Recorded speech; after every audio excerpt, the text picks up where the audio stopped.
بسم الله الرحمن الرحیم. د سایبر نیوز سټوډیوز نه ستاسو په خدمت کې کیسر خان یوسفزئی حاضر دی. د مینې او خلوص نه ډک سلامونه قبول کړئ.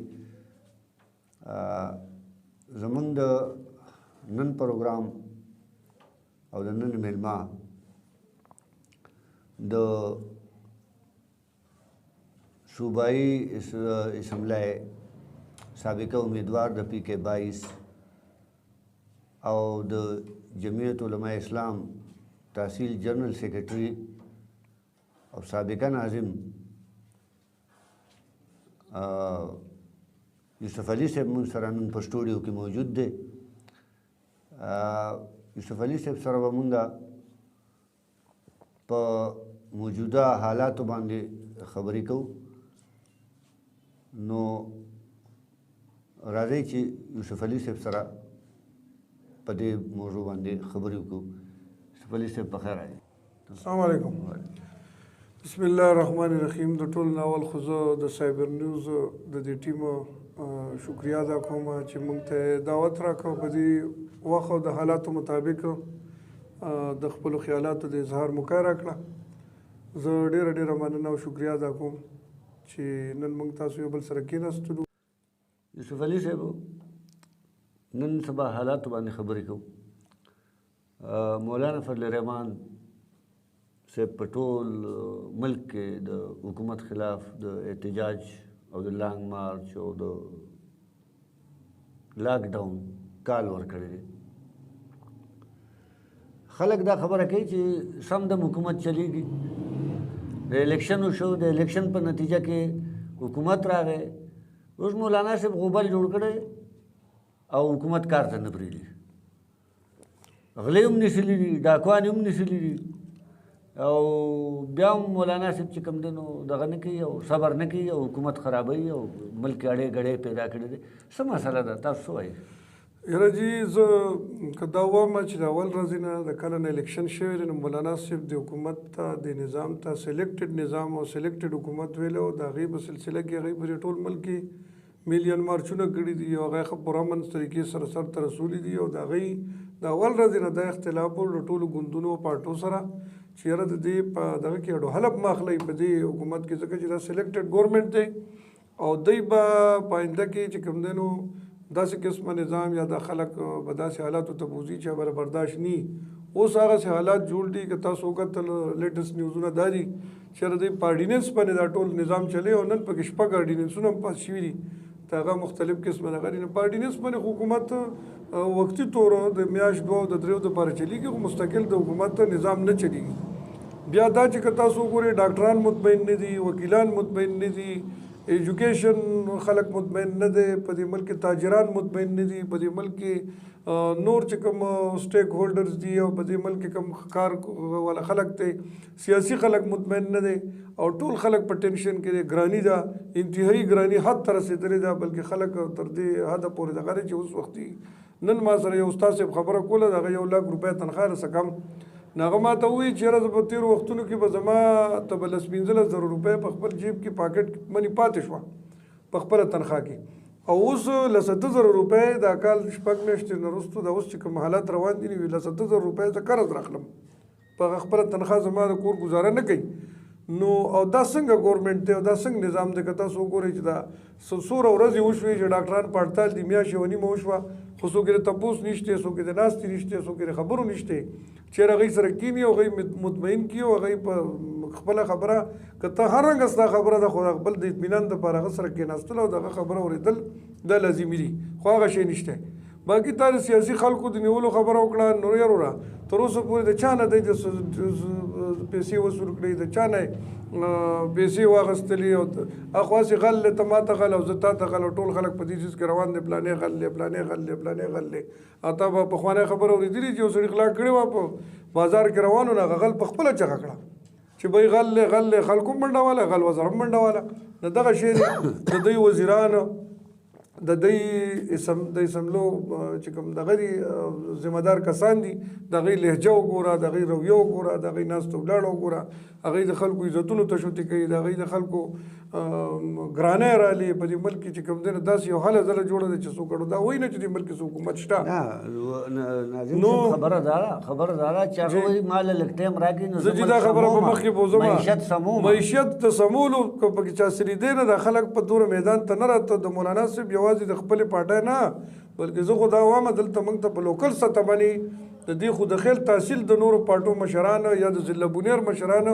بل از موږ اے پی سی کړی دی په 20 تاریخ باندې د ټولو پارټو د ټولو ګوندونو مشرانو په شریکه باندې دا حلف اخیستی دی او دا وعده کړی دی او دا پریس کانفرنس کړی دی موږ سره خبره کړې ده چې بهی موږ بشانه تاسو سره ولاړ یو او موږ به تاسو سره نه زموږ خو نظریې یو نه دي د نورو موږ پارټو خو یو بل سره الیکشن هم کړي دي یو بل سره اختلافات هم دي په نظریو فکرونو کې هم فرق دی دا ولې هغوی داسې کوي د ټولو ته مسله ده که هغه تاجر دی که هغه مزدور دی که هغه کارکن دی که هغه ډاکټر دی که هغه وکیل دی که هغه استاد دی که د معاشرې هر یو فرد د هرې طبقې سړی دی او که زنانه ده که نارینه دی نو هغوی ته مسله ده هغوی دوایي جي تو تقریبا 100% ما ته خو فکر ټول یاد نه دي غالبا 40-45% خو دوایي ګرانې شوي ورسره چې کوم دی نو 3-3.5 روپۍ نن ما واورېدو چې یاره پټرول بیا ګران شو بجلي ورسره یونټ ګران شو او نو دا ملک کم طرف ته روان دی کم نظام طرف ته روان دی باقي دینی او اصلاحي ماحول هم دغه خلوم تاسو ته معلومه ده چې په کوم انداز باندې خبره کوي د مولانا صاحب باره کې خبره د یوت کنونشن به تاسو په ټي وي باندې کتل چې په کوم انداز باندې د خلکو بې عزتۍ کوي او د مشرانو د علماو د سیاسي کارکنانو د خلکو دې سیس ته نور د ملک او د ولس دې سیس ته تیار نه دی په اس لحاظ باندې نو ځکه د مولانا صاحب در نه انشاءالله په لکونو تعداد کې خلک په خپل رابطې کوي په خپل رجسټریشن کوي چانده ورکوي موږ دلته کې 10 لک روپۍ د دې تحصیل کمزوري تحصیل نه 10 لک روپۍ چانده چې په هغې کې 6 لک راټولې شوي دي او دا نور هم انشاءالله ملګري لګیا دي چانده راټولې د دغه نظام دغه لپاره وخت بریک شوی دی موږ یو بریک اخلو لنډ غونډه کې ګرانو کتونکو د بریک نه وروسته بیا ستاسو په خدمت کې حاضرېږو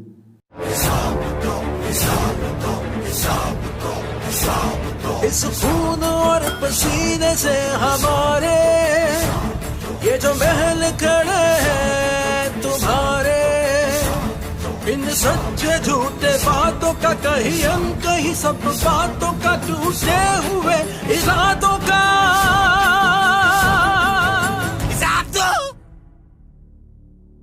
हमने जो आज तक अपने बालों को हिसाब नहीं दिया तुम क्या चीज हो वैसे तारीख गवाह है कभी किसी ने हिसाब नहीं दिया लेकिन मेरा यूफोन तो रोजाना हिसाब देता है हिसाब एसएमएस के जरिए गुज़िश्ता रोज की गई तमाम कॉल्स एसएमएस और दूसरी सर्विसेज पे खर्च होने वाले बैलेंस के हर पैसे का हिसाब वो भी बगैर किसी चार्जेस के शुक्र है हमारे जमाने में यूफोन नहीं है वरना हमें भी हिसाब देना पड़ता یوسف علي صاحب اوس تاسو د درنې چې کوم پروګرام دی حکومت حالات دا دي چې حکومت نن کنټینرې هغې ولېږلې اټک سره یې ته روډ بند کړ دغسې به د سن نه که مقافلې که ستاسو څوک راځي هغه روډونه به بندوي بلوچستان نه که څوک راځي هغه به بندوي پنجاب خو الریډي اسلام آباد هغې په اسلام آباد کې هغې روډونه او خندقونه کني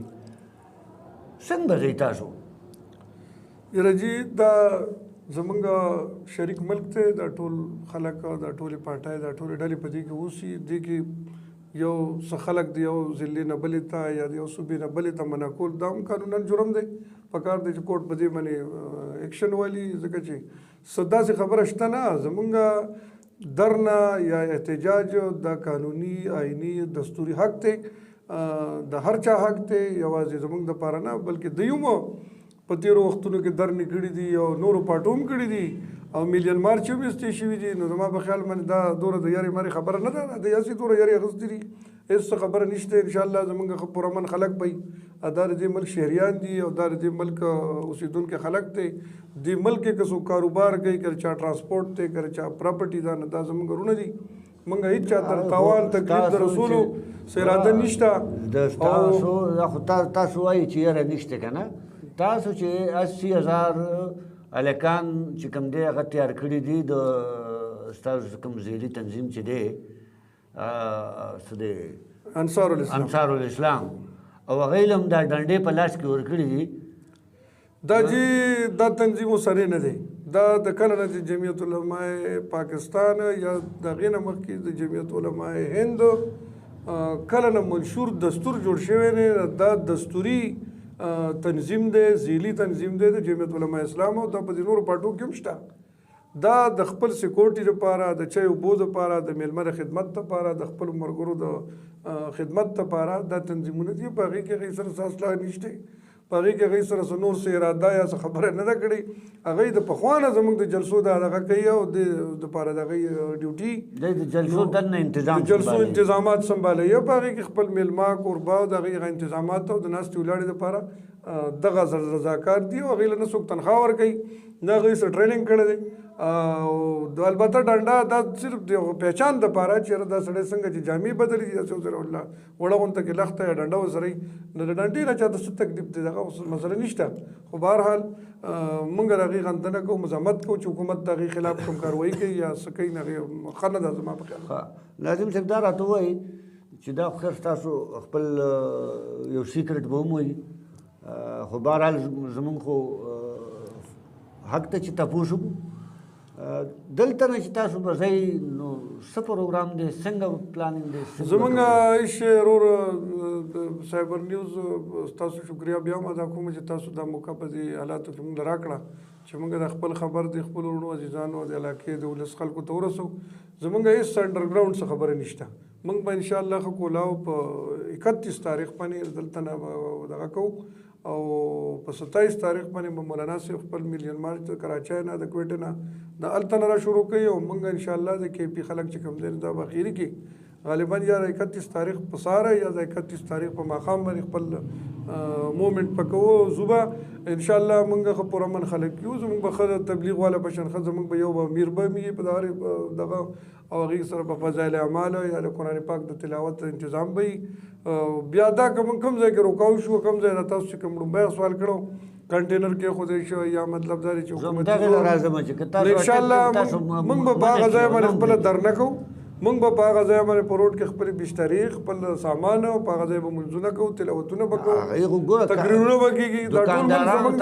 دکاندارانو ته دا آرډر دی هوټلو ته چې دوی له به د خوراک څه شی نه ورکوئ، دوی له به اوبه نه ورکوئ. زیاتې دی. بهرحال موږ سره به انشاءالله خپل انتظام وي. موږ به ځان سره خپلې چڼې به ځان سره اخلو، خپل بتک به ځان سره د اوبو دپاره اخلو، جانماز به ځان سره اخلو، 2 جوړې جامې به ځان سره اخلو، خپله بشتره به یې را سره، خپل قرآن پاک به یې را سره یا به را سره فضایل اعمال هغه به چې کوم دی زموږ یو عالم به موږ ته باقاعده په هر ځای کې چې موږ کوم ځای کې راګیر شو یا ناست شو هلته به راته هغه بیان کوي، تقریر به راته کوي، احادیث به راته بیانوي. انشاءالله زموږ داسې هېڅ داسې خبره نشته چې د نورو دغه په شان دا دی په پی ټي وي باندې کله حمله کړې او کله چې کوم دی نو په پارلیمنټ باندې حمله کړې او کله چې کوم دی نو په نور پراپرټۍ تر خلکو د ریډیو والا نقصان رسولی. زموږ دغه عزایم قطعا نشته. موږ تر بره نه باقاعده شیډول په دغه کې په لیکلو کې په ریټن کې راغلی دی چې تاسو به هېڅ قسمه د چا پراپرټۍ ته د چا کاروبار ته نقصان نه رسوئ او نه دغه اراده پکې د هېڅ چا هم نشته. انشاءالله موږ به ښه پرامن په دغه طریقه باندې خپل آئیني او دستوري احتجاج به ریکارډ کوو. دې ځای مقامي ستاسو باقي نورو پارټو والا ملګري چې کوم ستاسو دي تاسو سره چې څوک اتحاد کوي، څوک د سره کوي، مسلم لیگ پارټي ده، پیپل پارټي ده، نور دي، د هغوی څه پوزیشن دی تاسو سره؟ یاره جی د پی ټي آی نه علاوه نورو ټولو پارټو سره زموږ اے پی سی په بنیر کې شوې ده په ډګر په مقام باندې، او هغوی ټولو موږ سره کمیټمنټ کړی دی، پریس کانفرنس یې کړی دی او باقاعده موږ سره د تګ او موږ سره د مرکزتیا، بلکې دا مسله یوازې زموږ نه ده، دا مسله د ټول ولس ده، دا د ټول قوم ده، د ټول پاکستانیانو ده. خو بهرحال هغوی موږ سره ښه دغه کړی دی او انشاءالله زموږ وروڼه دي، زموږ د ټولو پارټو خلک چې کوم دی دا زموږ نسب پردي نه دي او موږ د ټولو خلکو خبره کوو.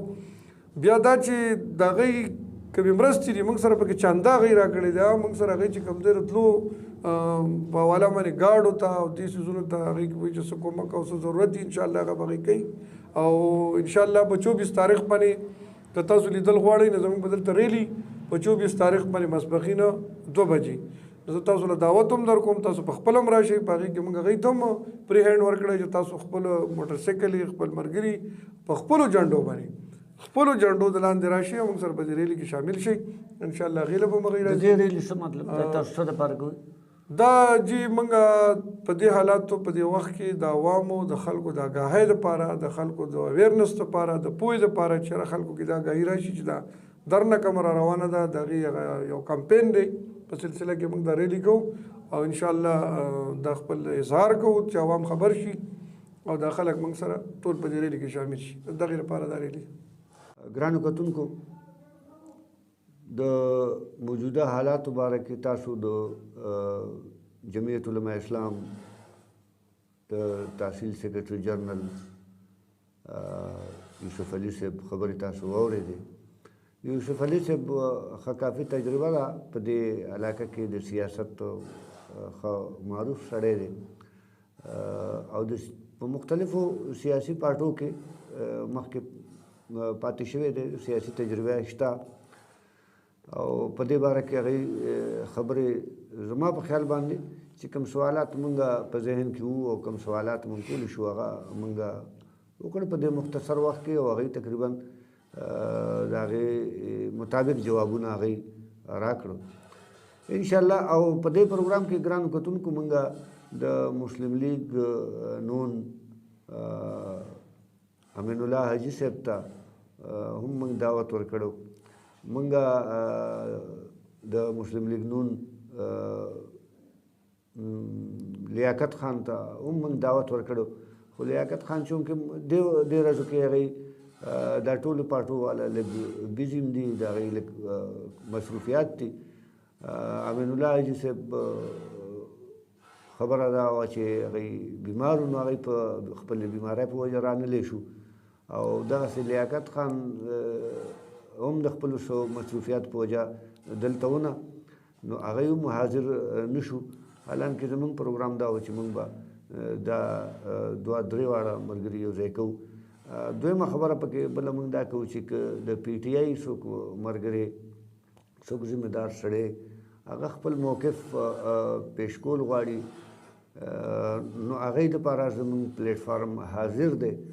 او هغې چې څه وخت غواړي خپل موقف پیش کولی شي دې سره دوستانو موږ ته د سایبر نیوز سټوډیو نه کیسر خان یوسفزۍ ته اجازت ورکوي د الله په امان خوشحاله اوسئ